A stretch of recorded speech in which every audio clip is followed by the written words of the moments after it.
в Израел живеят около 80%, 75% евреи,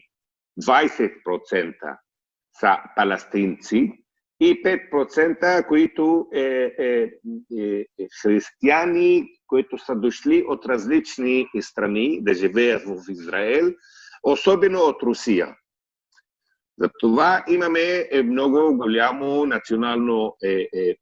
малцинство от палестинците, които след войната от 1948 година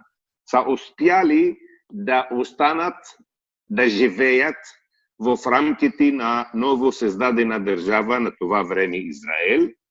въпреки всички събития,